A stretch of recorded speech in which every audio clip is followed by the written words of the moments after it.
Anti-Semitism is sort of a conspiracy, right, that posits that the Jews are at the center of all this malevolent activity.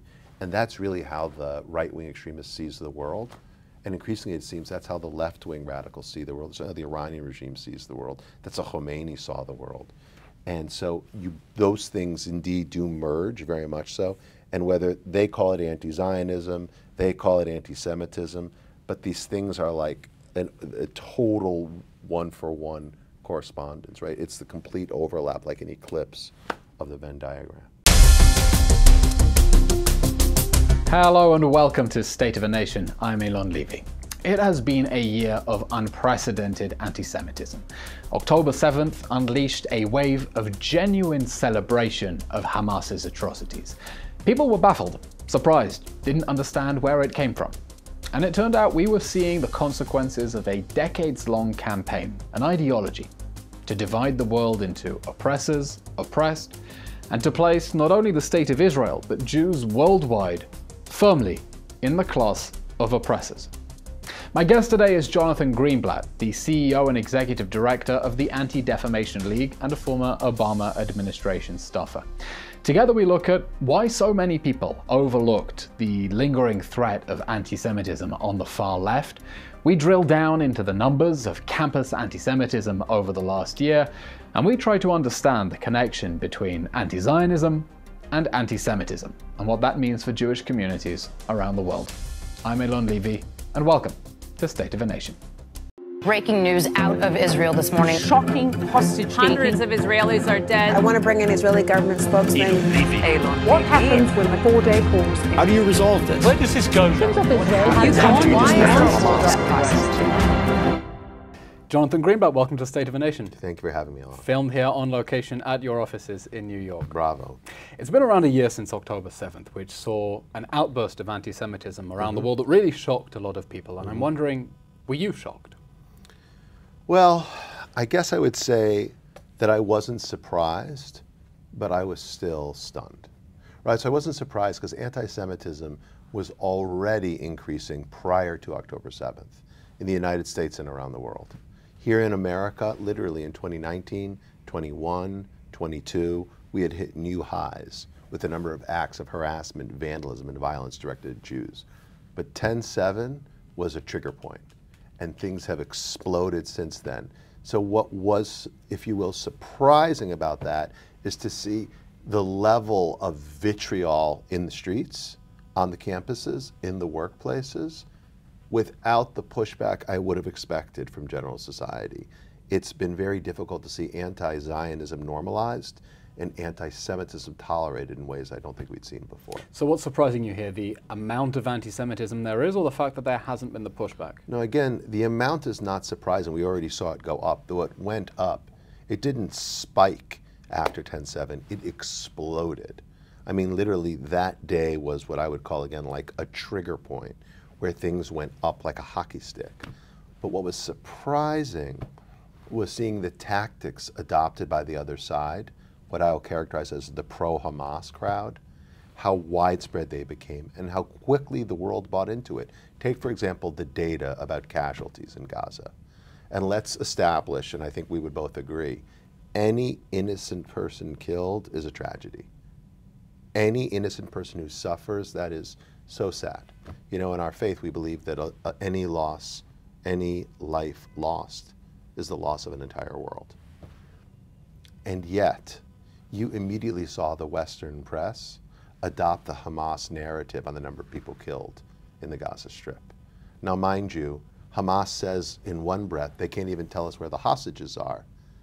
And then in another breath, seconds later, they can say with exactitude, every person killed, right? Every person injured, with the kind of precision we don't have here in the United States. And to see major news outlets, to see public figures quoting this data without any qualification, without any accurate reference, is really a good example of sort of the blood libel being circulated into the bloodstream in ways that indeed I find surprising. That's interesting. So in fact, you're linking the protests that we've seen on the streets and the cries of Intifada and from the river to the sea, actually to a certain gullibility and a willingness to take Hamas's figures. I mean, how do you see those two phenomena as being? I mean, I would say one is outright hostility and the other is just lazy journalism. Yeah, well, I think lazy journalism sort of is the standard, if you will. I mean, we know that journalists don't have a lot of time in our incredibly accelerated news cycle these days. But what's sad is that you could take data and simply qualify it as saying from the Hamas, Ministry of Health, which would explain to the world that this is not necessarily credible. Instead, they simply, take Hamas's data points and drop them into the story as if they were credible. Now, the protests in the streets, I would expect that they would be pushing this narrative, Ilan. But when I see it on sort of the nightly news, when I read about it in the morning paper, and then I hear it sort of in the White House briefing room, that's what really I find just stunning. You said that you're not surprised by the volume of anti-Semitism that we've seen since October 7th, but actually a lot of it has come from an area that I think the ADL has come under a certain amount of criticism for overlooking, and that is the anti-Semitism from progressive spaces. The ADL has done tremendous work shining a light on right-wing anti-Semitism from white nationalist quarters as well in the United States. Progressive anti-Semitism seems like it was something of a blind spot. Would you agree? I wouldn't characterize like that at all. So after the violence in 21 in Gaza, the operation, I'm not sure which operation it was, the IDF Guardians of the operation, Wall. Guardians of the Wall. So I came out and talked about the fact that, if you remember, we had violence in the streets here in America. We had Jews assaulted in public places under the pretext that people were upset about what was happening in Gaza, which, if nothing else, is inexcusable, indefensible, simply an excuse to people to demonstrate their anti-Jewish hatred.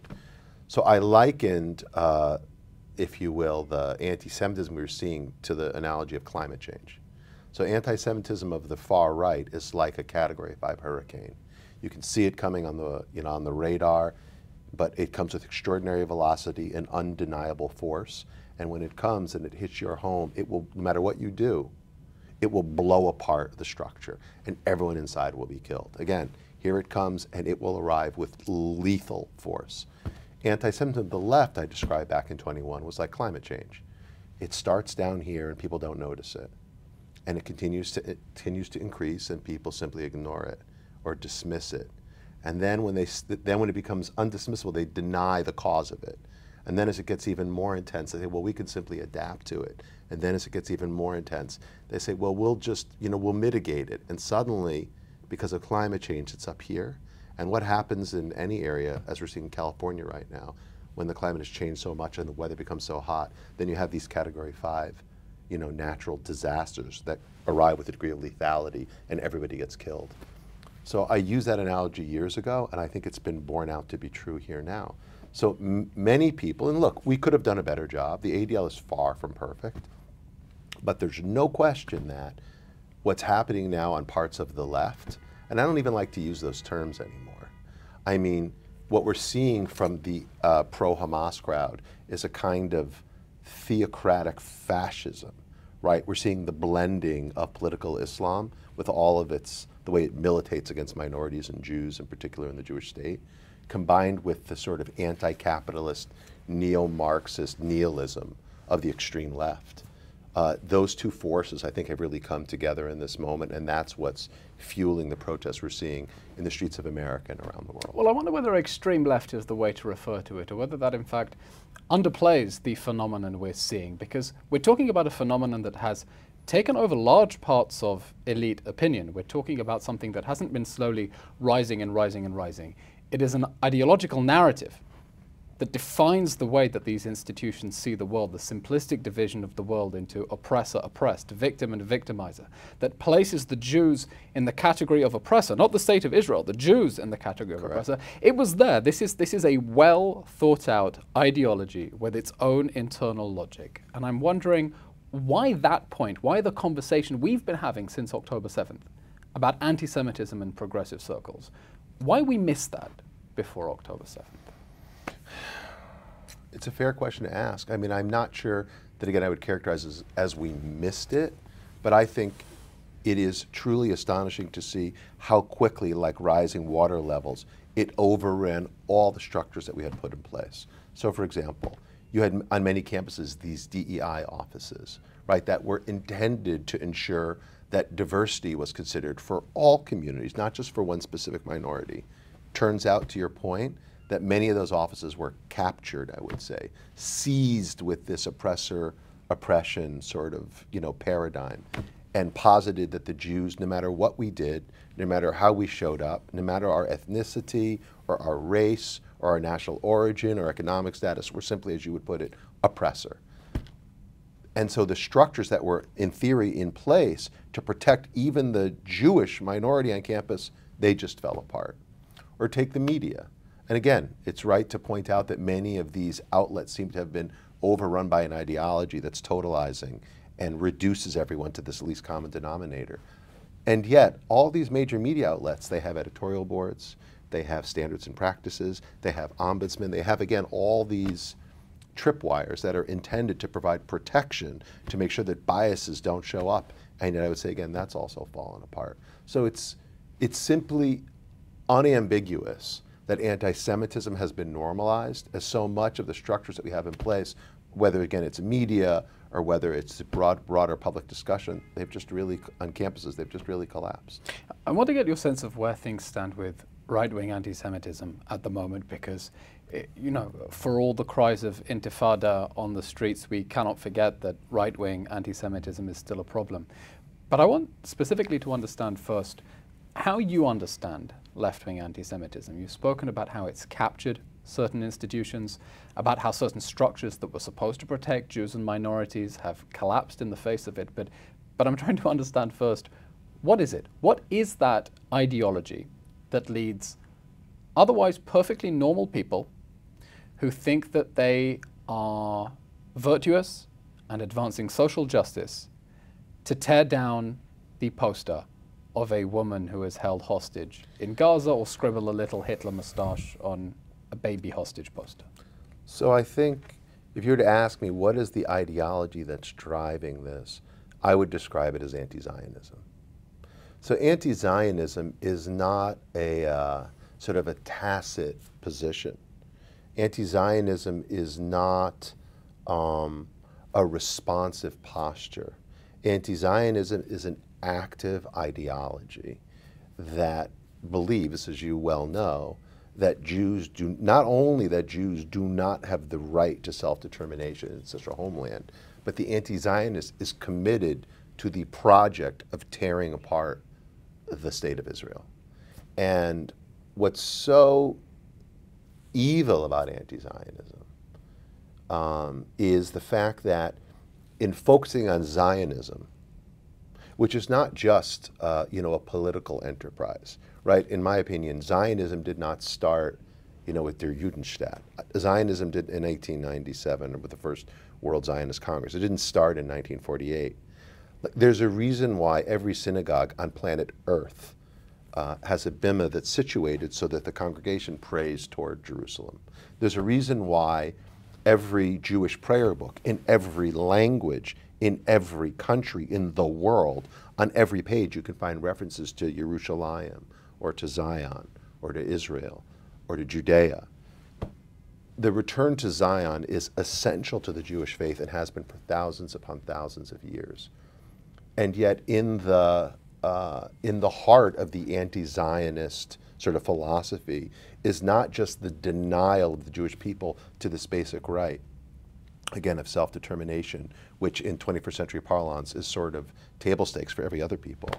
It is an actual negation of the very nature of our identity.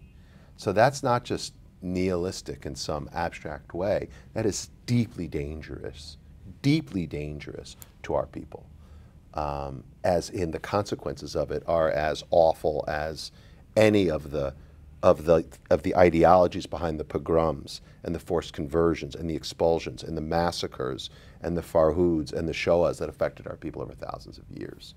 So to bring it back, how does it happen that all those systems collapse? How does it happen that you can draw a Hitler mustache on a baby's picture? How does it happen that people can say, actually, rape is a kind of resistance. How does that happen?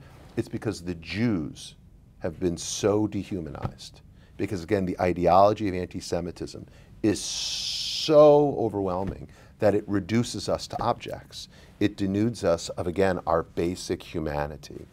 In that way, it has a resemblance to the ideology behind National Socialism.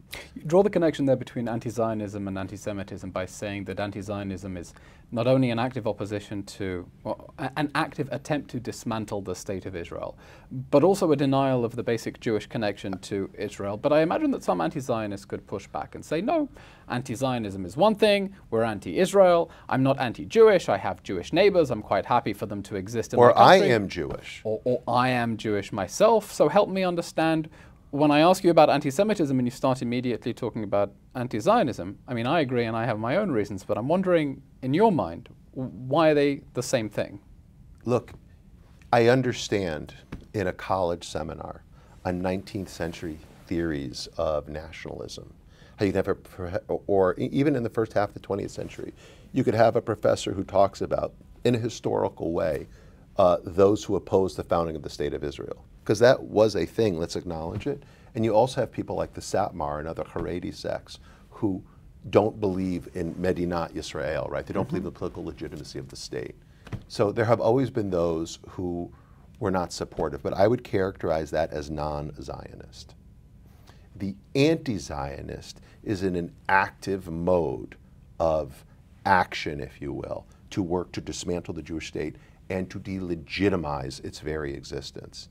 And in doing so, it is not about, the Knesset is not a valid enterprise. It is not about, it's not valid because it doesn't have a constitution.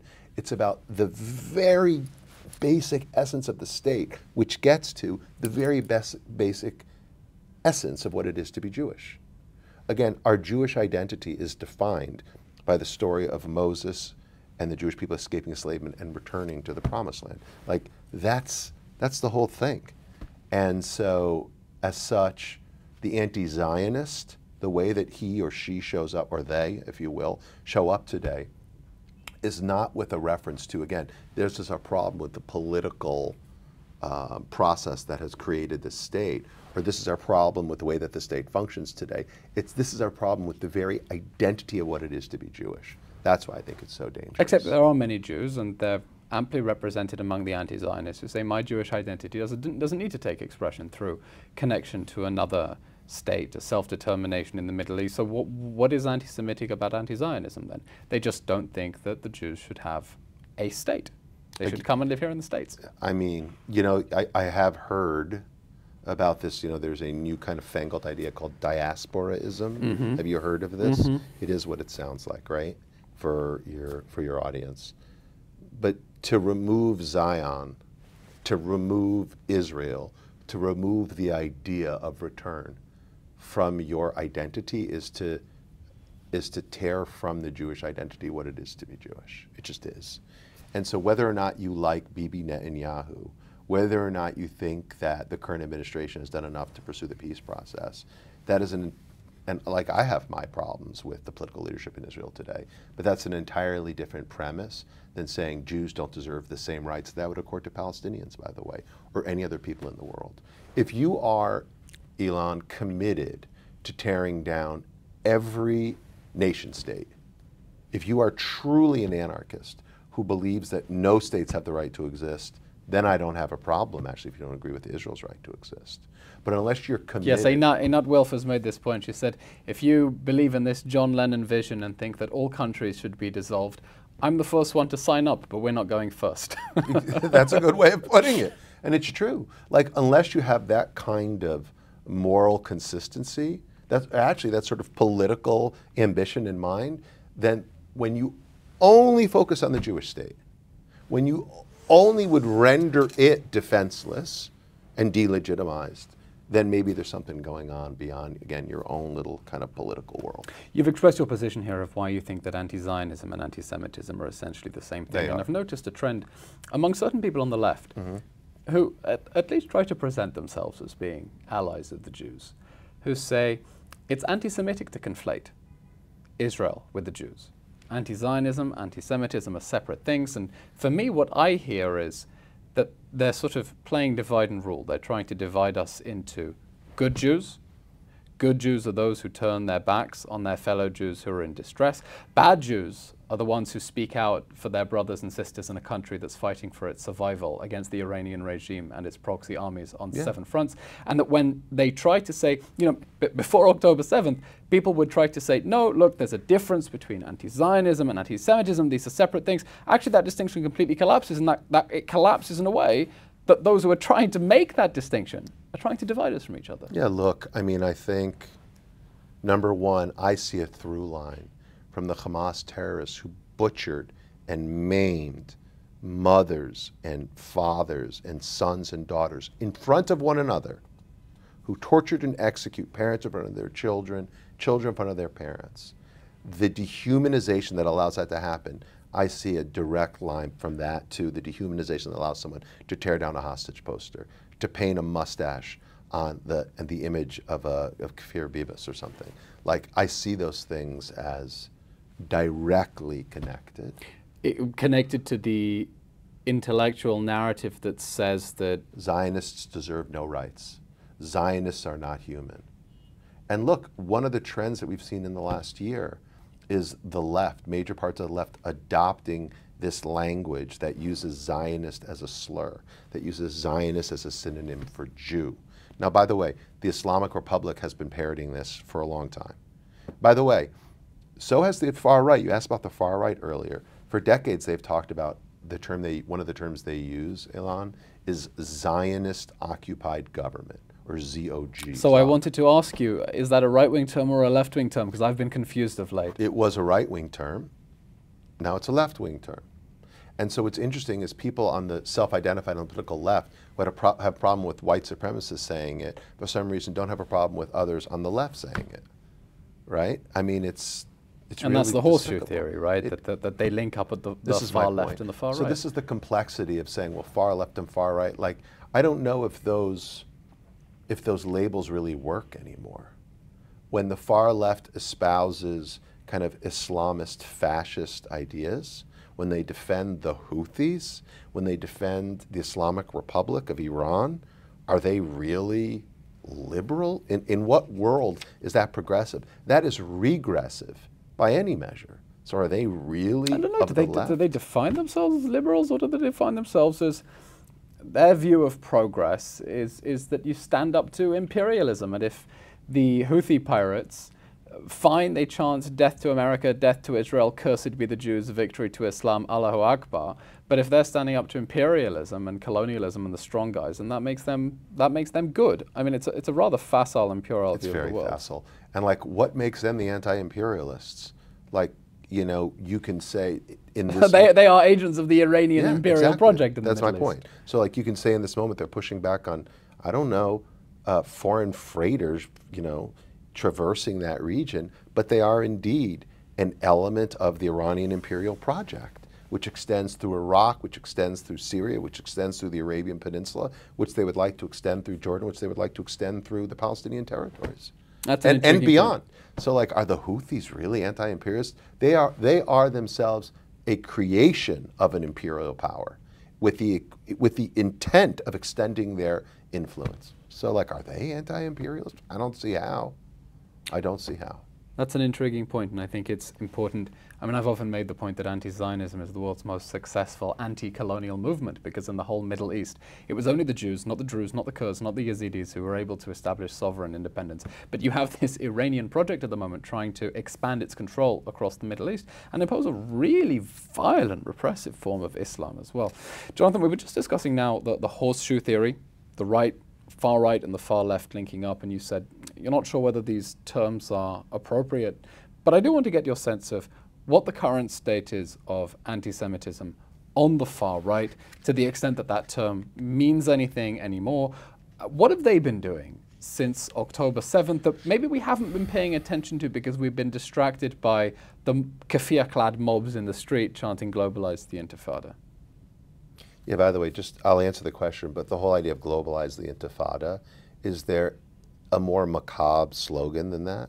Right? We know what the Intifada was about, and the notion that college students, overprivileged college students are occupying buildings and screaming in front of the Hillel, where Jewish students are going to worship or do Shabbat dinner, globalize the Intifada, I mean, it's just, I have nothing but contempt for these people. Either they are ignorant, and then they're in college. I mean, give me a break, you're there to learn. Or they know what they're doing, and then that kind of incitement to violence I don't think should be allowed. Which is it, though? Are they ignorant or are they malicious? Well, look, I do think it's fair to say that there are a lot of kids showing up, and many because they think this is the cause du jour. So some of those kids indeed are the pro-Hamas crowd, like the SJP students. And they really know what they're doing, and you can't give them the benefit of the doubt. They know exactly what they are Look pushing. at the SJP materials. It's like they were written in Tehran. They And probably now were. we know. And now we know, according to the Office of the Director of National Intelligence here, that Iran is involved in these protests, funding them, providing support for them, et cetera. And we've seen Khamenei actually cheer on these students, quote unquote. Not only that, he went as far as to call the Campus Tentifada, as I dub it, a branch of the resistance front.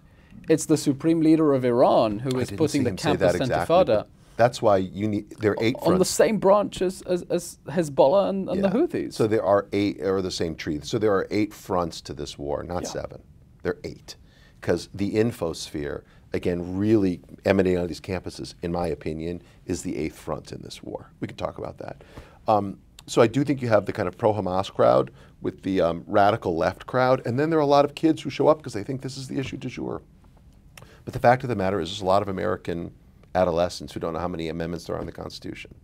There are a lot of American young people who are unclear about how our bicameral legislature works, so that they're not all caught up in, Israeli history and don't understand the nuances of, the Palestinian resistance movement. Like, I don't think we should be entirely surprised. But I do think with a lot of those people, Elon, if universities would do their part, if public officials would do their part, they would see very quickly, oh, like, I don't want anything to do with this. I don't want anything to do with an ideology that represses women, that hurls gay people off buildings, and so on and so forth. I want to talk about the 8th front in the war. I want to talk about what's going on campuses. But back to the question, back specifically to the far right, what have they been doing while we've been distracted by the far left? So number one, they've been enjoying it, sort of having their popcorn. They enjoy watching the total disassembly of what was once the political left in America around this issue specifically. Number two, currently. What do you mean they're enjoying the disassembly of the left around this issue? Because Israel used to be a very bipartisan issue, and there were plenty of people on the political left, plenty of people in the Democratic Party who supported it. Again, that coalition, that fabric seems to be fraying, and they are certainly enjoying that. So they are enjoying the fact that now Israel has become a toxic topic for many people on the left. And again, they're enjoying the fact that terms like Zionist-occupied government or AIPAC-bought government or attacking groups like the ADL. Indistinguishable between the far right and the far left. They enjoy that very much, yes. That's number one. Number two, the far right is having a bit of a moment because major platforms like X, used to be Twitter, have now become open playgrounds for them. And so you can see their memes, you can see their influencers. The amount of stuff that Twitter sends my way, and I'm not even looking for this poison. So the algorithms seem now to be tuned in such a way that's really promoting some of these really toxic ideas. Now look, if it bleeds, it leads is the old slogan. And so I think some of this is about creating clickbait. But we certainly see the far right finding that their ability to influence and show up in places today is far greater than it was just a few years ago. And look, I think third thing that's really material with the far right is there's a kind of isolationism and nativism that's always been there. So they are, in the United States, we see this in their chat rooms, reveling now in this discussion about, as the far left is pushing it, pulling back aid from Israel, conditioning aid to Israel. This has been their dream for a very long time. And so I think we're seeing it. But I wonder whether the phenomenon is even more disturbing than this, because I look at individuals like Jackson Hinkle, who's such a caricature of himself that I wonder whether he's even a real person, openly supporting the Houthis. And one wonders, what is the difference between the extreme right and the extreme left anymore? If you look at Candace Owens, if you read some of the stuff Tucker Carlson is saying, like all these characters, Nick Fuentes, they all flirt with the same kind of memes And they all fall back in the same kind of tropes that you see from the radical left as well. That's why, again, I think Do you see any linkage between them on an organizational level, or are they still anathema to each other? No, I think they're fairly anathema. I mean, actually... Do you think it's only a matter of time until they join forces? Probably. So the short answer is no, we don't see any active collaboration that I'm aware of. And yet it wouldn't surprise me if they found a way to, find common ground around this. I think you have seen right-wing... That's a very disturbing thought. You have seen far right-wing accounts, like Jackson Hinkle and others, like use Palestinian flag emojis in their tweets, or put it in their bio and go after Israel and retweet some of the more toxic people on the far left. You're definitely seeing that. But I don't think we've seen, that I'm aware of, any operational activity which suggests real coordination. But one wonders at what point the hatred of Israel and Jews, far from being one part of a basket of causes, is such an overarching driver of their agenda that the people on these two extremes discover they actually have so much in common in terms of their core identities that the horseshoe begins to meld around the edges. Well, again, I think there's already a lot of overlap there, number one. Number two, I think that hatred of the Jewish people is central to white supremacy. Eric Ward, who's sort of a bit of a scholar on extremism, has written about this. The beating heart of white supremacy is anti-Jewish hatred. It's, we know anti-Semitism is sort of a conspiracy, right, that posits that the Jews are at the center of all this malevolent activity. And that's really how the right-wing extremist sees the world. And increasingly, it seems that's how the left-wing radicals see the world. That's how the Iranian regime sees the world. That's how Khomeini saw the world. And so those things indeed do merge, very much so. And whether they call it anti-Zionism, they call it anti-Semitism, but these things are like a total one-for-one correspondence, right? It's the complete overlap, like an eclipse of the Venn diagram. You at the ADL have a new report now on campus anti-Semitism. Talk me through it. So what we did was quite simple. We looked at the last academic year to the prior one to try to identify, was it as bad as we thought that it was? Empirically speaking, what does the data tell us? This is important to note, Elon. We're very data-driven at ADL. We ground our work in evidence, and we really focus on facts. And so here are the facts. We saw from one year to the next a 477% increase in anti-Semitic incidents. And this is before October 7th? This is over the course of the entire year. So academic year 22-23, comparing it to academic year 23-24. With October 7th happened, in essentially at the beginning of the 2023. So you're seeing a 477% rise in anti-Semitic incidents. Yeah. In this year compared to the previous year. And so anti-Semitic incidents being defined as? Take assaults. Last year, we saw 28 anti-Jewish assaults on campuses across America. The prior year, 0. Last year, we saw 240 acts of vandalism, acts of harassment. The prior year, 36. Last year, we saw 80 BDS votes. The prior year, 3. Last year, we saw 1,416 protest activities where we saw blatant anti-Semitism. The prior year, 326. So on every category, violence, vandalism, harassment, if you will, student legislation, on all of it, it became very ugly, very fast, at a volume we just hadn't anticipated. To what extent do you think that Jewish And by the way, these are the best schools in the country.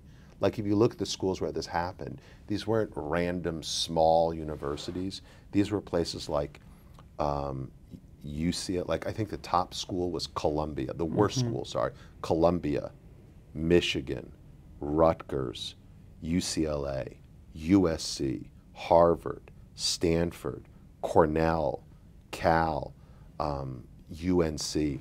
These are some of the most prestigious private universities in the world, some of the most distinguished research institutions in America, and yet they were poisoned by anti-Semitism over the prior year. And you're classifying BDS resolutions as anti-Semitic incidents? We would, yeah. Why? Because it's about demonizing, delegitimizing, and holding Israel to double standards. Double standards how? again, the same, there are no quote unquote BDS resolutions targeting Russia for what it did in Ukraine. You won't find any quote unquote BDS resolutions targeting China for what it does to the Uyghur population. You won't find any quote unquote BDS resolutions targeting India for the way that it treats its own Muslim citizens. You know this, only one country in the world has held out this way. By the way, another one of the trends— And a country that I would definitely not put in the same category as Russia any of those and China, two, right? which you referred to right, just now. like I think those are vulgar comparisons. Like Israel is a liberal, thriving democracy. China, Russia, I mean, these are far from— I want just to put to one side some of the explicitly political activism in terms of BDS and divesting and cutting off ties from Israeli universities, which I think we agree reflect a very deep prejudice. And I want to really understand what the experience is like for students on campuses, specifically the way that their classmates treat them, and on that level of interpersonal interactions. Put the explicit political activism in aside. the last year, like I would say from January to June, I did roundtables at places like Columbia, Wake Forest, Harvard, UCLA, USC, Brown, and I heard these stories in every institution. At Harvard Law School, I heard about Jewish students saying suddenly certain members of their class stopped speaking to them altogether, that they would avert their eyes when these students walked down the hall. I heard stories about students getting kicked out of clubs. I heard stories about students being asked to take loyalty oaths, if you will, that they were anti-Zionist, otherwise they wouldn't be able to participate anymore in certain activities. I've heard stories of students who were so shunned by their fellow classmates, they were invited to take their exams separately as if they were doing them a special favor, when in fact they were the ones being bullied out of doing exams with everyone else. I heard about students who were so physically threatened they left their dorms. I heard students who felt so physically threatened they altogether left the institution and did classes remotely from home. I heard stories about students who transferred out of schools because they felt so imperiled and so marginalized. I myself saw the barricades at UCLA. They were not allowing students to pass, to physically move through the school unless the student self-acknowledged as not being supportive of Israel. Like, how bananas is that? I saw that when I went there. You know, I mean, again, we spoke earlier. I wasn't surprised by the volume because we already saw it building, and yet I was stunned to see things like that I wouldn't have expected. And by the way, what I would have expected is that university administrations would have acted when something like that happened. I wouldn't thought a university administrator would say, there's a essentially dangerous encampment on our campus. It's okay for professors to teach their classes from inside the encampment, as happened. Or that it's permissible for a professor to give extra credit to a student for showing up at one of those actions. But that happened. Many examples of that.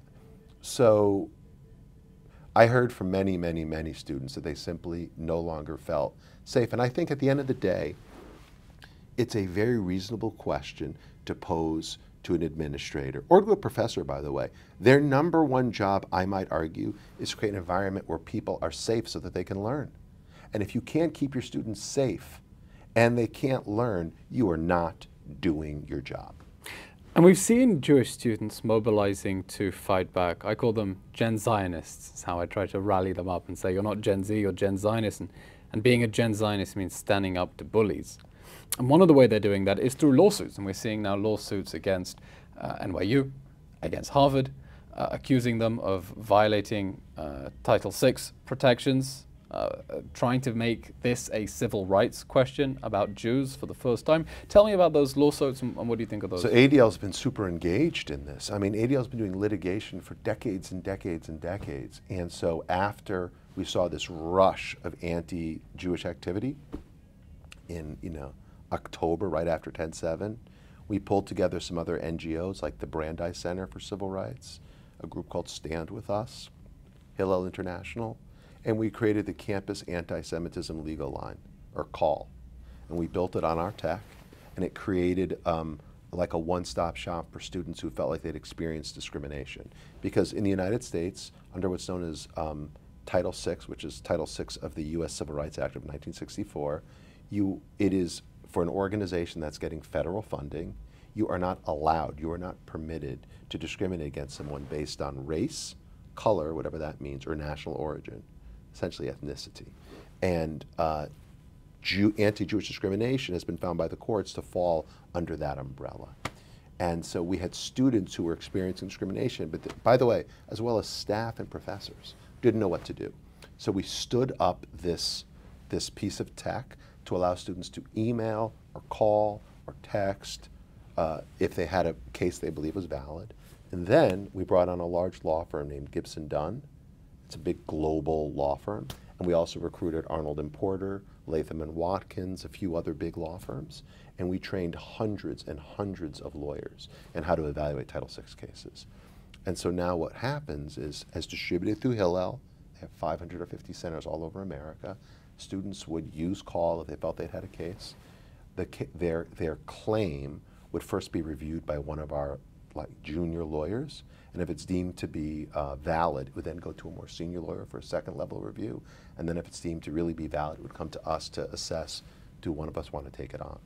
So indeed, these lawsuits really make a difference, because there's power to a donor saying, I'm pulling back my money, but there's much more power to the federal government saying, we're going to freeze our grants to you, or we're going to stop giving to you altogether. Because whereas a donor, a big donor, may give $1 million or $2 million, some of these research institutions get hundreds of millions of dollars a year from the federal government. Take Harvard, for example. So what essentially is the legal case against these universities for saying that they're violating Jewish students' civil rights? What is the case? Well, to the extent that a student can demonstrate that because of their Jewish identity, however they choose to, they may be observant or non-observant, it doesn't really matter. If they can show that a professor treated them differently than other students, or they can show that they were victimized, the administration didn't support them, they can show that, again, their civil rights were violated under the rubric of Title VI, then the Department of Education will launch an investigation, and to the extent that the school is found in violation as a not providing adequate protection, the school can both have its existing grants frozen and future grants denied. Which, again, I can't understate enough. A donation that comes in from an individual or from a foundation, that money tends to go right to the endowment, Elon. It's not active dollars. But the federal funding, that's operating expenses. That pays for the salaries and the test tubes and the equipment in the lab at the medical school. That pays for the research that goes on, in the engineering department. That is vital to the school's day-to-day operations. And so the prospect of losing hundreds of millions of dollars, that will get a school to think very differently. And this is why we undertook these cases. At the end of the day, I was tired of writing letters to department chairs who tell me about freedom of speech. By the way, freedom of speech isn't the freedom to slander.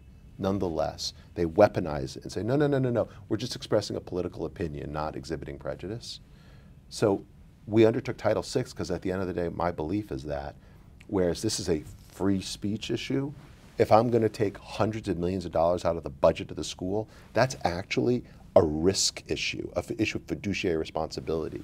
So there's someone on the board of directors of that university responsible for managing risk, who has a very different calculus than some professor in the English department. And that's what we tried to get at. And so, by the way, we've had hundreds, probably more than 700 cases submitted. Dozens have now resulted in real lawsuits against some of the schools. Sorry, when you say 700 cases, submitted where? Submitted through the call system by individuals, students, staff, and Jewish students, Jewish staff, and Jewish professors at these schools. And how many of these are reaching court? Dozens. I couldn't give you an exact off the top of my head, but... But at this point, to the best of your understanding, including cases the ADL is involved in and those it's not, we're talking about dozens of court cases right now alleging Title VI violations of Jewish student civil rights. Correct. I'd guess between 2 to 3 dozen right now. And how do you evaluate their chances of success? Well, you got to look at each one on its own merits, but the chances are pretty high. I think most of these will be settled out of court. The schools will want settlements because they'll be afraid of taking them all the way. Well, even that's something. That's improvement. Very much so. It's big improvement. We've been looking specifically about the United States, but as you mentioned, there are 8 fronts to this war. Israel is under attack by the Iranian regime. and its proxy armies on 7 fronts. The 8th front, attacks on Jews and the diaspora around the world. We had on this podcast David Hazoni to discuss his prophetic essay from only 1 month after the October 7th massacre, talking about a global war against the Jews. October 7th, he says, was the opening shot of a global war against the Jews. And I'm wondering, do you agree with that, or is that melodramatic? I don't think it's melodramatic at all. I mean, a few things. So number one, the ADL is the secretariat for a gathering you may know about called the J7. Have you heard of this? No. Enlighten me. Basically, when I served in the West Wing, I staffed a G7 meeting for the president. And you know, the G7 are the 7 largest economies in the world, and it's actually a very useful forum for getting things done because you have an annual summit, but a lot of work happens along the way. So we helped to create something called the J7, the 7 largest Jewish communities in the world, in diaspora outside of Israel. So that's the United States, Canada, UK, France, Germany, Australia, and Argentina. So all 7 of those countries are liberal democracies. All 7 of those countries, turns out after 10/7, have had, all those countries have complexities with sort of extremists on both ends of the political spectrum. All of those countries have challenges with immigrant communities, and turns out all those countries found themselves in the crosshairs after 10/7. And so I can tell you, and so on all of these, for all these countries, we work with the representative bodies of the Jewish community. So in the United States, it's the Conference of Presidents of major Jewish organizations. In France, it's the CRIF. In the UK, it's the Board of Deputies, and so on. And all of them have seen staggering surges of anti-Semitism. And what has the J7 been doing? Do they have nice annual retreats in nice Italian summer towns? I should press for that. The J7 in Puglia next year. Yeah, right? The last time we met, it was in Buenos Aires this summer. Okay. For the 30th anniversary of the Amia bombing. So it wasn't exactly, you know, a glamorous location. And of course, that being an Iranian attack 100%. Through Hezbollah on a Jewish community center is a reminder of the global dimensions of this war against the Jewish people and how they link back to the Islamic Republic of Iran, and specifically the threat of exporting political violence, 100%. Terrorism around the world. And by the way, that was in '94. 2 years earlier, the Israeli embassy was bombed in Buenos Aires, again by people who'd been contracted by Iran to commit that crime. Earlier this summer, both Germany and France had Iranian plots that were exposed. We know that a few years ago, you might recall, a Hezbollah plot in the UK was exposed. They had all that fertilizer. I think it was in Birmingham, it was north of London somewhere. They had lots of fertilizer that wasn't for gardening, let's just say, found in warehouses all over. So yeah, the long arm of Khamenei has a lot to do with why we are in this situation. So in all those countries, they've seen massive surges of anti-Semitic activity. In places like Australia, which had never been characterized by this before, they've seen massive demonstrations in the street that have been quite appalling and frightening for the population. I've just come back from a visit to Australia, and I was surprised actually by the extent to which the community was agitated by anti-Semitism. They felt that they'd escaped to the ends of the earth to get away from anti-Semitism, and they were shocked to see it catching up with them in Australia as well. A reminder that there is a contagion from what we're seeing within progressive circles and far-right circles in the United States that spreads around the world, but it isn't just a problem contained only to a certain country. This Most definitely not. Is a global phenomenon. Australia, New Zealand has seen a rash of activity. I mean, New Zealand. So it reminds us that the causal factor in these places is not like a large Jewish presence. It's not a history of being pro-Israel. The presence of Jews is enough to incite the kind of ugliness that we've seen play out in so many of these places. Jonathan, shortly before October 7th, you published a book titled It Could Happen Here, written at the top, Why America is Tipping from Hate to the Unthinkable and How We Can Stop It.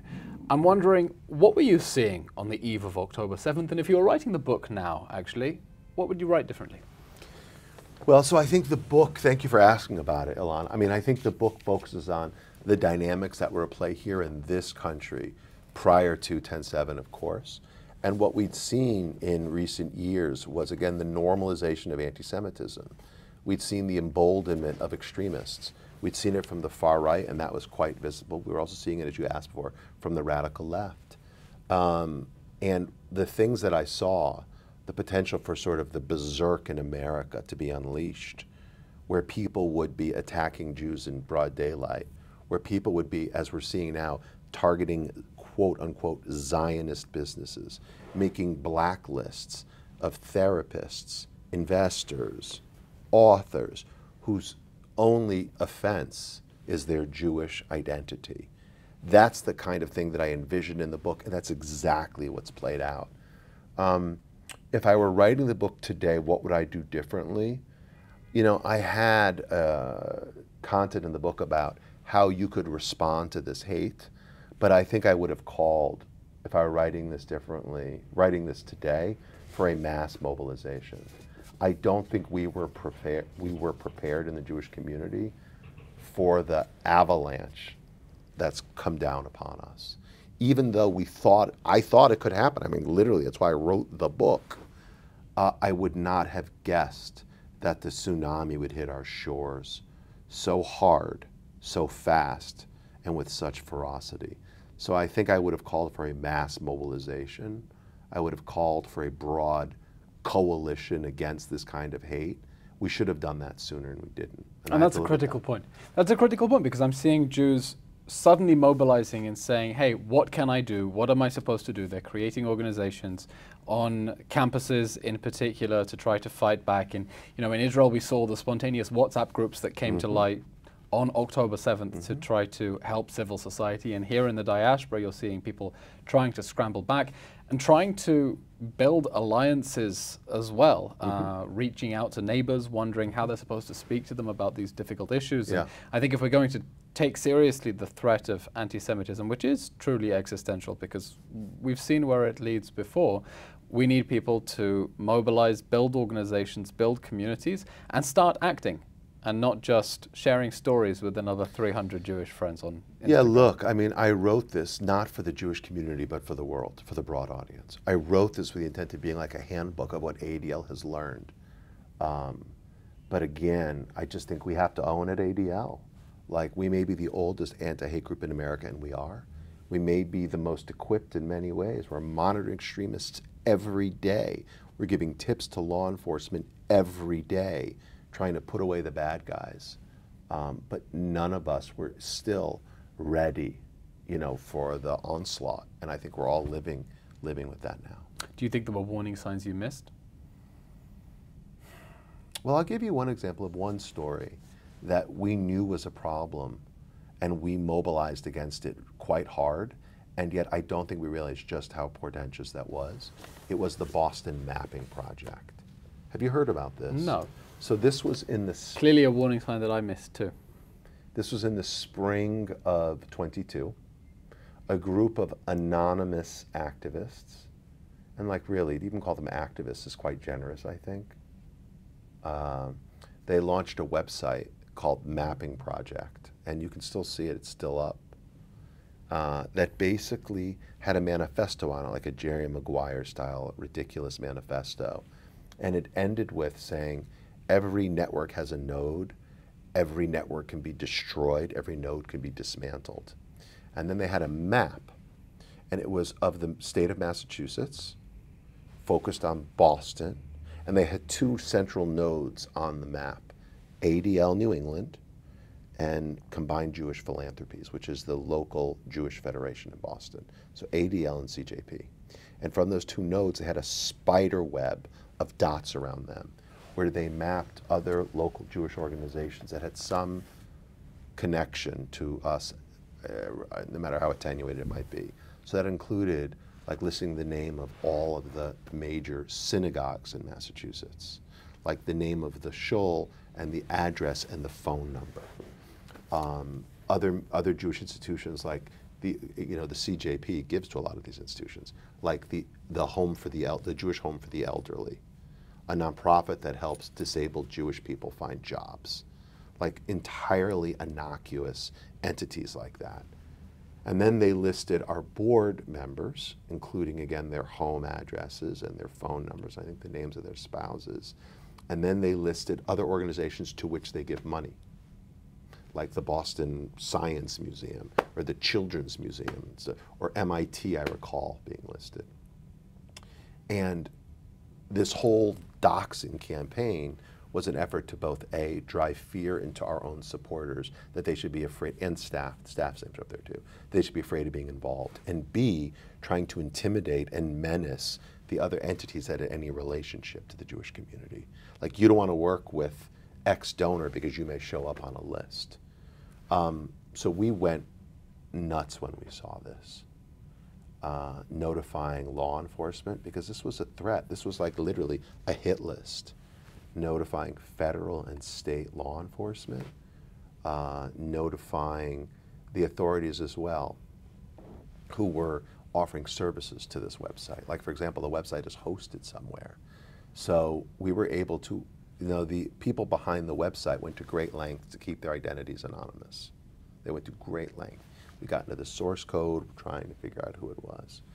We were able to identify who the company that was hosting the website. It was a small technology provider in Ann Arbor, Michigan. So we went to them and said, do you realize you're hosting this? They had no idea. They immediately booted off their service. Suddenly, so the site went down, then it showed up again, being hosted by a provider in Bulgaria. So we went to the Bulgarian Foreign Ministry and said, do you realize what you're doing, what your companies are doing here? It got booted off again, went down.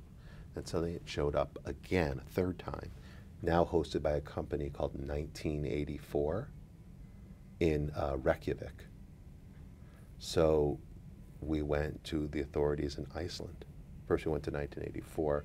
Not going to surprise you, they weren't very receptive to our outreach. Then we went to the authorities in Reykjavik, who also were not very receptive. Then we sued them in court in Iceland, and that we lost the first case, actually, and it's now being appealed. So, like, we'll go to the ends of the earth to try to dismantle this stuff and push back on it. But the point of the story is that the Boston Mapping Project, in many ways, was like a postcard from the future. And it was illustrative of the fact that the other side, let's characterize them like that, was growing increasingly sophisticated and was going to try to make it normative that anything, quote unquote, not just Zionist, anything Jewish would be in the crosshairs. And we saw that, we reacted strongly to it, and yet I'll tell you, looking back, that was a bit of a moment when we could see into the future. And I think what we're seeing play out now, as I was mentioning, these blacklists against Jewish businesses, it feels like there's a line that goes back to the mapping project and allowing that to happen. Because you understood the threat of this particular project, but not the extent to which it pointed to the increasing sophistication of the enemy and tactics that could be replicated more broadly. What I thought was going to happen, Alon, was that we were going to see the mapping project replicated in other cities. There was a lot of the design of the website and the application of this technique that led me to believe this was being done in a very modular way that could easily be, be extensible. So you could say, okay, the mapping project LA, the mapping project San Francisco. That didn't happen, I think in large part because of our very strong reaction. I think it intimidated the people behind it. But I think there was a bigger story there, which was your point. The other side was adopting tactics that would no longer say, it's not okay to support Israel. They were going to say, essentially they were going to communicate that it's not okay to be Jewish in public life. And if you are, the only way you could do so and not be subject to targeting, not be subject to intimidation, not be subject to violative behavior would be if you would announce your degree of anti-Zionism, severing ties to the Jewish state. You've seen this play out here in the United States with the way public figures have been assailed. So the journalist Dana Bash, she hosts the CNN Sunday show. She's on the network all the time. She recently was doing a book reading at Politics and Prose, a popular bookstore, with Kara Swisher, who has just written a book about Silicon Valley. And again, these pro-Hamas people came into the store and interrupted her reading. And they've attacked her in public places like that. They've stood in front of her house. I mean, Dana Bash is a journalist. She doesn't wear a yellow thing around her neck. She doesn't proclaim her allegiance to Israel. She's simply a journalist who happens to be Jewish. And that makes her a target. Jake Tapper's had the same situation, another host on CNN. And there I think we find the real nexus between anti-Zionism and anti-Semitism, that they come after Jews and demand that they explicitly disavow Israel, Correct. turn on it, even if they have friends and family there. This is a violent movement that is trying to divide the world into good Jews and bad Jews, quiet Jews and active Jews, and saying that the price of social acceptance is to actively turn on your people. And yet even we see within extreme left-wing circles, it's never quite enough, because even when you see someone like Ariel Gold from Code Pink saying, look, October 7th is my red line, that's not legitimate resistance, people will still come after her because it's never enough to placate the mob. She's quite a piece of work. But yeah, I mean, it's very Soviet, right? Like Soviet Jews had to deal with the same sort of dichotomy where even those who were, you know, who were red-blooded communists, if you will, who declared their allegiance to the state, who disavowed their own identity, it was never enough. It was never enough. My great-grandfather fought in the First World War for Germany. It wasn't enough to save his family from being incinerated. So they do try to distinguish between good Jews and bad Jews, but at the end of the day, at the beating heart of anti-Zionism is a deep antipathy toward the Jewish people. And again, whether you're Jewish or not, it does not matter. At the end of the day, that's the fuel that makes that engine run.